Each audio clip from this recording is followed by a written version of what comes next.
Hey, I'm Michelle from Living Out Loud. Thanks for tuning into this video.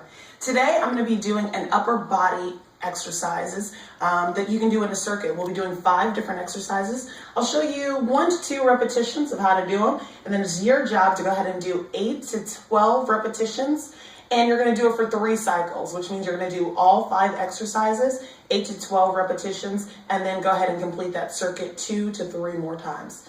But that's enough talking, let's get to doing. All right, first one we're gonna do is called thrusters. With thrusters, it works your shoulders. What I want you to do is sit down either in a chair or a bench, and you're gonna go ahead and grab your weights. As you grab your weights, you're gonna go ahead and take your thumb and put it on the top of the dumbbell. So you want to make sure that your thumb is not around the side, but at the top. So it should look like this as you pick them up. Unlike a shoulder press, what you do is you take your hands, your palms, and you face them towards each other. Make sure you take your lower part of your back, push it up against the bench, elbows in. You're gonna go ahead and take the top of the dumbbells and you're gonna push it straight out. You're not gonna go up towards the ceiling, you're gonna push it straight out, so extending the arms.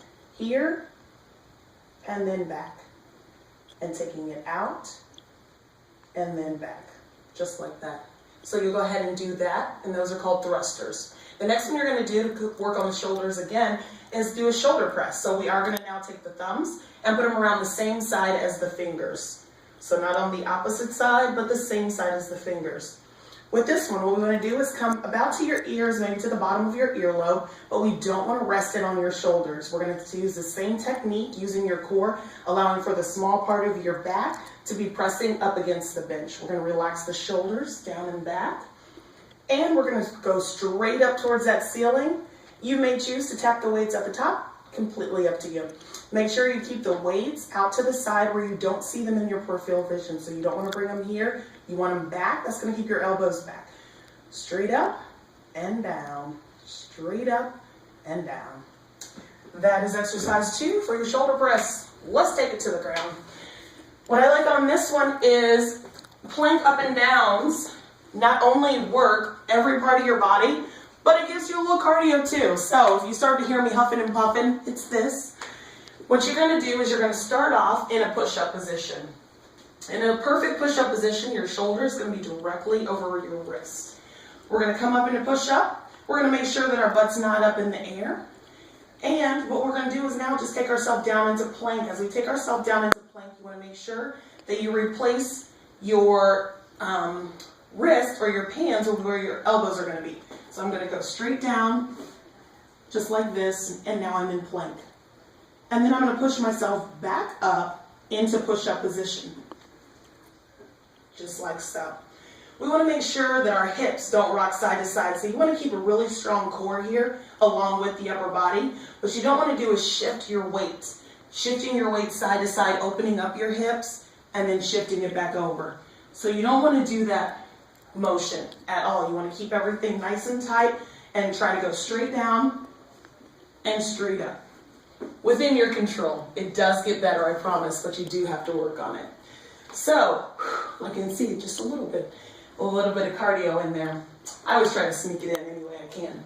The next one you're going to do is push-ups with a row. So with push-ups with a row, I like to call these Renegades. You can call them whatever you like, as long as you get down on the floor and do them. With this, you may choose to do your push-ups with your hands not on the weight and then pick up the weight for the row, or you can choose to keep your hands on the weight and do your push-up in a row. So again, good push-up position, butt is down. We're going to go ahead and take ourselves down. We're going to come up. As we come up, we're then going to row. When we row, we don't want to row like this, straight up. We want to row back. So we go down and back. If you choose to do them without, you're simply going to do a push-up and a row, and a push-up and a row, just like so. So 2 exercises there, 2 exercises here. You guessed it, we're going right back to the chair. So now we are going to go for our last exercise, which is our bicep curls. Get back in my chair again. I'm going to push myself back, bench, or lower back right against the bench. Pick up my weights, roll my shoulders back. For my bicep curls, I wanna make sure that my elbows stayed back the entire time. I'm gonna open up my palms to face outward. I'm gonna keep my wrists nice and straight and simply curl and come down.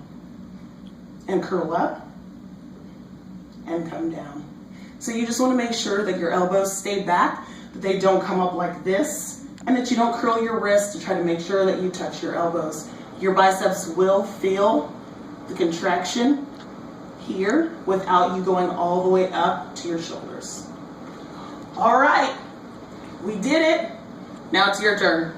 Go ahead, get your circuit on. This is Michelle from Living Out Loud.